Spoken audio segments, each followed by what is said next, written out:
Smart ക്രിയേഷൻസിന്റെ അഭിഭാഷകനെ Devaswom വകുപ്പിന്റെ special പ്ലീഡറായി നിയമിച്ചതിലും പിന്നീടുണ്ടായ വിവാദങ്ങളിലും അതൃപ്തി പരസ്യമാക്കി KPCC അധ്യക്ഷനും മന്ത്രിയുമായ സണ്ണി ജോസഫ്.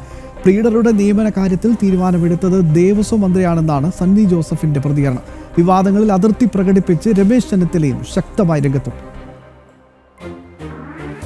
സ്മാർട്ട് ക്രിയേഷൻ അഭിഭാഷകനെ ദേവസ്വം വകുപ്പിലെ സ്പെഷ്യൽ പ്ലീഡറായി നിയമിച്ച സംഭവത്തിൽ കെ മുരളീധരനെ തള്ളി KPCC അധ്യക്ഷനും മന്ത്രിയുമായ സണ്ണി ജോസഫ് രംഗത്ത് വന്നു.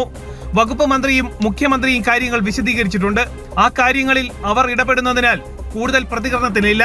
സർക്കാർ തലത്തിലുള്ള കാര്യങ്ങൾ പാർട്ടി തലത്തിൽ ചർച്ച ചെയ്യുന്നില്ലെന്നും സണ്ണി ജോസഫ് പറഞ്ഞു. അത് ദേവസ്വം മന്ത്രിയും മുഖ്യമന്ത്രിയും അത് വിശദീകരിച്ചിട്ടുണ്ട്. അവർ കാര്യമായിട്ട് ആ കാര്യങ്ങളിൽ ഇടപെടുന്നുണ്ട്. ഞാനതിനെക്കുറിച്ച് കൂടുതൽ പ്രതികരിക്കേണ്ടത്.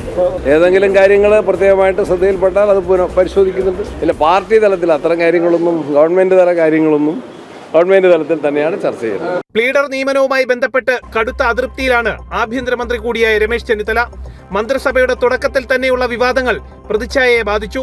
ദേവസ്വം സ്പെഷ്യൽ പ്ലീഡർ നിയമനവും സണ്ണി ജോസഫിന്റെ ബന്ധു നിയമനവും പ്രതിച്ഛായയ്ക്ക് മങ്ങലേൽപ്പിച്ചുവെന്നാണ് രമേശ് ചെന്നിത്തലയുടെ നിലപാട്. വിഷയം പാർട്ടി നേതൃയോഗത്തിലും മന്ത്രിസഭാ യോഗത്തിലും ഉന്നയിക്കാനാണ് ചെന്നിത്തലയുടെ തീരുമാനം. ജനം, തൃശൂർ.